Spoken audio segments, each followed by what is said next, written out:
Alright, let's have a quick little talk. So,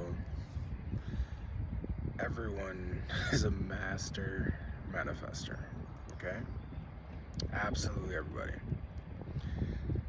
The problem is that the awareness for everyone isn't there.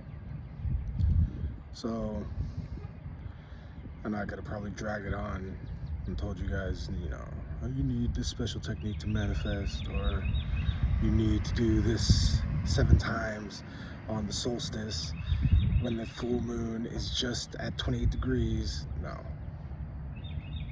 None of this is true. Well, it's false and true at the same time, because the reality is that you decide what's true in your reality. Which means if you decide that you need to do 5 million affirmations in order for something to happen, congratulations. That is the reality that you've created for yourself. If you decide that the only way to have your stuff manifest is if you work with the cosmos and you work with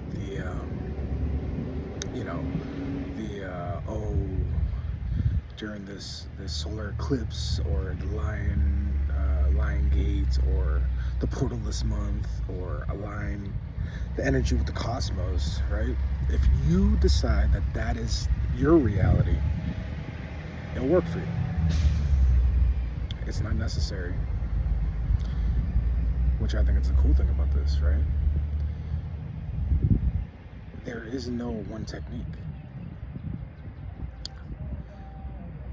By trade, I've always worked in STEM fields, laboratory, scientific fields, medical research.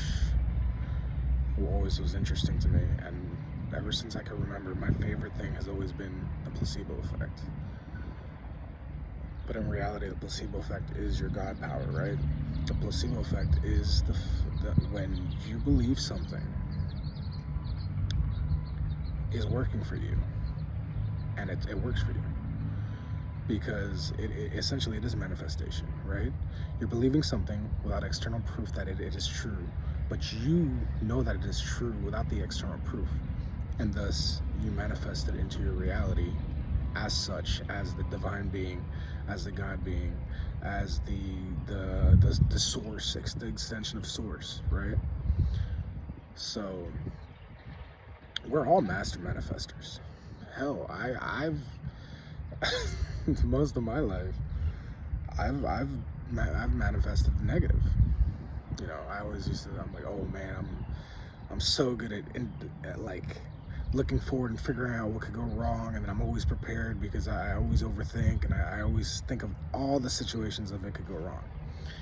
And you know what? Your ego will let you play with that for a little bit. It'd be like, oh my God, look, thank goodness you thought about this, because you prepared, and then you were able to pivot, and then you were able to carry on. But in reality, all this overthinking, all of this harping on the how and harping on the negative, you are manifesting your own reality with that energy, because your God power is bringing it into existence, right? Everyone's universe, everyone's reality is a creation of their mind, right? So if you think about it like this, if you think Mondays suck, okay? I'm not that kind of person, but yeah, I've met plenty of y'all. I mean, I guess we're all at that level at some point. Everyone's at different levels, right? And everyone is you, so everyone's a reflection of you. But say you don't like Mondays, right? When alarm clock goes off on Monday, you're like, you get up from bed, you're like, oh my God, like Mondays, what's gonna happen? Most likely, you're already in the negative energy. You're gonna manifest from that energy, and you're gonna create negative consequences from your subconscious belief systems or your patterns, right?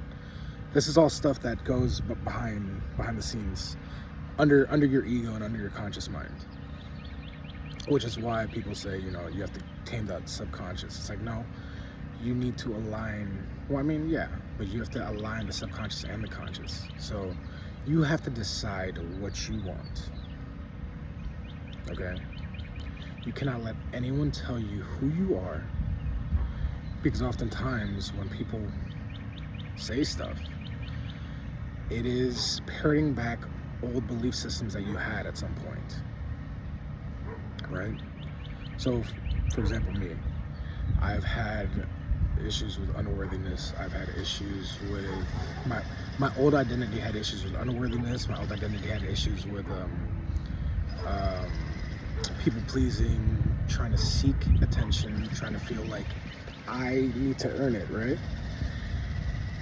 And even though consciously I'm like, okay, like I'm not working from that pattern, that old pattern, there was still stuff that I would do that would manifest these things, right? So, you know, I'm like, oh my God, like, oh, this isn't gonna last, or you know what, it's going too good right now. Something's gonna happen, right? Or you know, like we've been perfect, like something's wrong, right? And in reality is when you know something to be true, you don't fight it, you don't worry about it. That's the whole law of detachment thing, right? There's no, you know something is true. There's no worry, there's no stress, there's nothing wrong, right? If someone comes up to me and is like, hey, yo, Jim, my name's not Jim, but I'm not gonna sit there and affirm that, you know, that, oh, he's wrong, you know, that's not my name, that's not my name, that's not my name, that's not my name. Because if you think about it, you know your name is your name, right? So if you just act with that knowing in everything you do, you're perfect, right? We are perfect. We're gods. You know, we are God experiencing a human experience, right? Your internal is God consciousness. Light is consciousness, right? Like I said it before, if you wanna do your spells, if you wanna do your moon water, if you wanna do anything you wanna do, guess what? It's your reality. You are free to do whatever you wanna do. Okay? You can do whatever. That is the best part about this. You control your experience. You control what manifests in your experience. Now, the main thing is you cannot worry about the how, because the how is unknown to us. Everything is a perfect unfolding of something, right? If you approach your life with that mindset or that knowing, your life is going to get a lot better. I think that's why a lot of techniques are very popular. Hypnosis, subliminals, affirmations. This is all trying to recruit the ego, right? You're recruiting your 3D or your old identity into the fold of trying to, you know, create the new self, which is a misnomer because there's a new you created every second. You're not the same as you were a second ago. Anyone that tells you otherwise has a lot to learn. Okay? So if you decide you want to change something, don't let anyone tell you that you cannot, because this is your reality, this is your existence, and you decide when you want to change, how you want to change, what you want to change into, what values you want to hold, what behaviors you want to do. Now, the decision is part one. Once you decide, that's step one of everything, right? But after deciding, now you have to be that, right? Now your old identity is gonna fight you on it all the time. That's when they say, you know, your subconscious starts doing stuff, you know, maybe you have patterns about negative concept of self, right? Or you feeling of unworthiness, or oh my God, like my significant other's gonna get mad at me because something happened, or oh I messed this up, or oh I mess everything up, or just anything, right? Like if you feel yourself drifting back into that old identity that you're trying to change, they're not trying to change, you changed it, right? As soon as you say I'm doing something, you are that thing. In that instance, you are that thing. You are that identity. You are that person. You are that whatever you decide you are, right? If you're addicted to sugar, or addicted to alcohol, or addicted to anything, right? You decide how easy or how hard, or porn. You decide how easy or how hard you make it, right? Now, if you look at the 3D for evidence, this is the trap that everyone falls into, including myself, right? So, ironically, right, the love of my life always calls me delusional. And she says that because I see the world through my lens. And a lot of the times, the external world does not reflect what I see.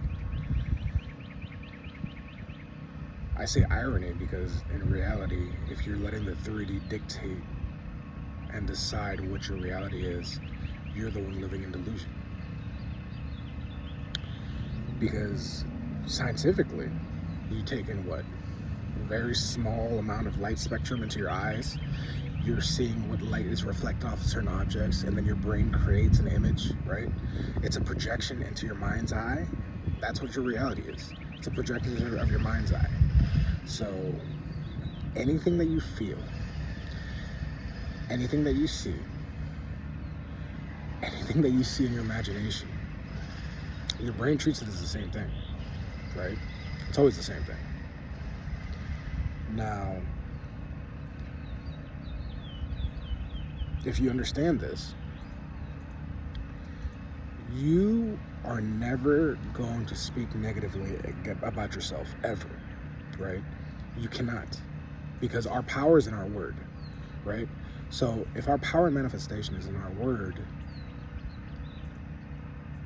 you need to be very careful what you say, what you think, what you joke about, right? Like all these things you have to be cognizant of, because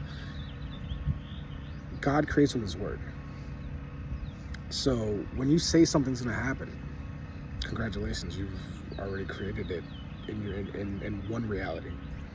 And if you stay in that mindset long enough, you are going to create that thing, right? If you try to find the negative in everything and you've missed the positive, congratulations, you're living a very negative existence, and under the guise that reality, you're living in reality because you can't be delusional. If you say, oh, I can't talk to people before I have my coffee, otherwise I get really annoyed, you've created a reality where you have the inability to speak to anybody before you have your coffee because they just irk you, right? This is a reality that you created yourself. If you cannot speak to certain people because you're like, oh my God, their energy, whatever, look, it's a possibility that that's possible, right? But as a God being, divine energy, source, having the Holy Spirit, anything you want to call it, nothing has power over you besides what you allow to have power over you, right? Demons have no power over God, right? Negative energy has no power over God unless you identify with that energy or you identify with those demons. As soon as you identify with it, you're bringing that into your existence, and now this is in your energy, and congratulations, that is what it is, because you've created it so, right? You've said it was a thing, so now it's a thing. Empaths, I'm very empathetic. I could feel energy. Now, there's a lot of empaths that are like, oh my God, if I go out, all this energy and all this stuff, it's overwhelming. Which yeah, it's just kind of crazy feeling a lot of stuff, right? But then you've created this identity into your head that you are overwhelmed by other people's energy. When in reality, as a God being, you are the most powerful in your existence. In your reality, it's you. It is you. There's no one else. It is you in your reality, right? And everyone's living their own reality, and everyone has their own universe, and everyone can see the same thing happen, and their reality clocks it as something else, right? Super last example before I end the video, because I feel like I'm ranting right now and I feel like this is really long. I only wanted this to be short, but whatever. Super simple. Example of a high schooler going and trying out for a team, right? You're like, you know what? I want to get on the track team. I want to do football, or I want to do soccer. I want to do dance or cheerleading or whatever, right? 2 people try out. They both don't make it, right? Say they both don't make it. One person comes with the attitude, oh my God, see, I didn't make it. Now, this means that God wants me to do something else with my life because it put an obstacle in my way that did not allow me to progress. The reality is that that person is creating their reality, right? So if they believe that God is stopping them from doing something, that is their reality now. Now that is what is true in their reality, right? Now the second person could go, same situation, cut from the team, cut from tryouts, whatever. And then he goes, or she goes, you know what this means? This means I have more time to get better. I have more time to hone my skills. I have more time to get more fit. I have time to come back next year and make the team. I have time. I trust myself. I trust in God. I have time to do what I need to do in order to accomplish what I want to accomplish. And same situation. You see how the mindset switches it completely different. The mindset will change everything. They both have the same situation and they're both realities. To themselves, their reality is completely different. Right?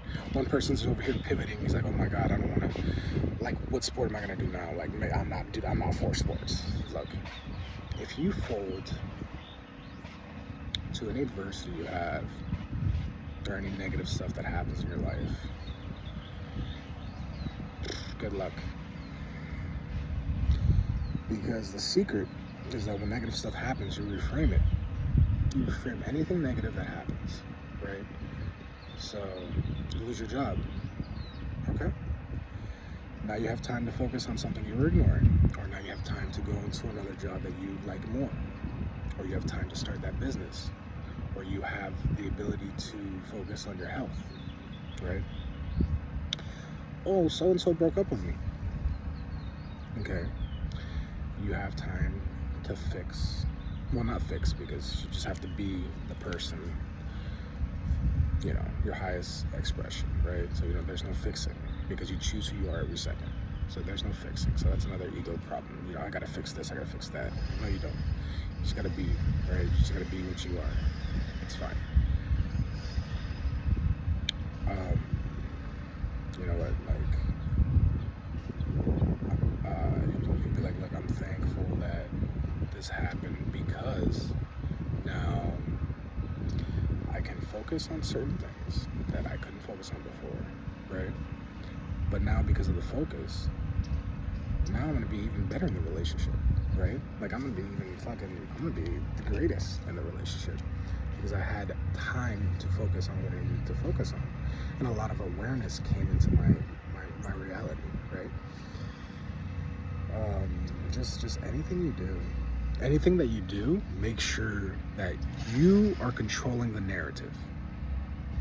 People are going to tell you, you know, if you like to drink, people are going to be like, oh my God, it's so hard to quit drinking. Oh my God, it's so hard to quit drinking. That's a projection of them, okay?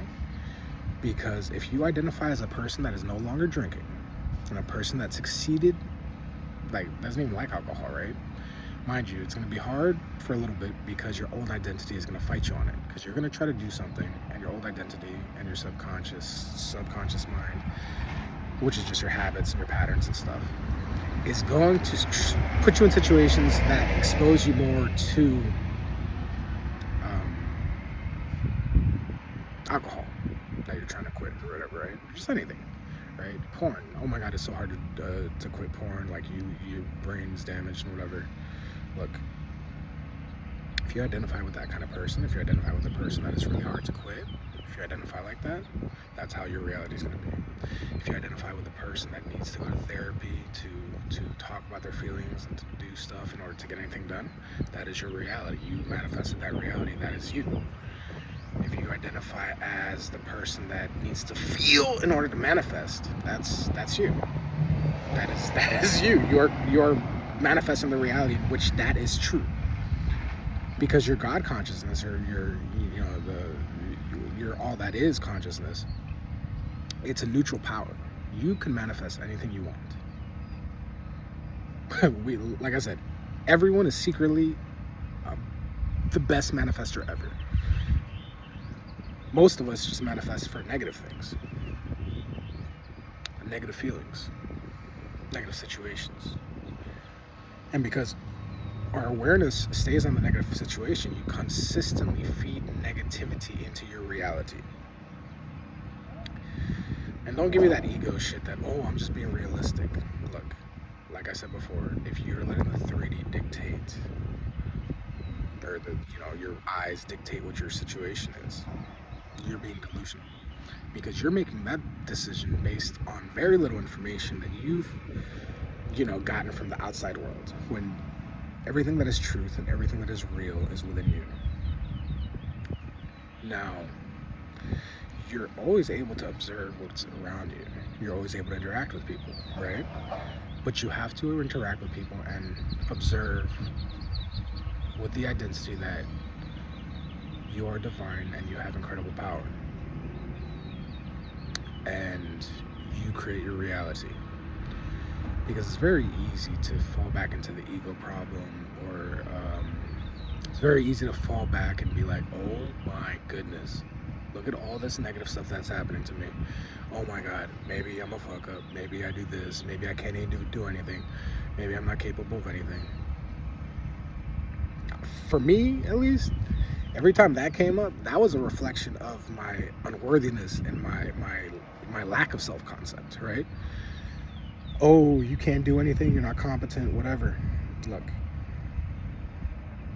okay, that's not true. I know that's not true. And I don't need validation from anyone else, because I give myself validation of who I know I am and how amazing I know I am, and how we are perfection, and how we are love, right? And how we create, and how anyone could change anything they want at any time. There's this, oh, people don't change. That is the most,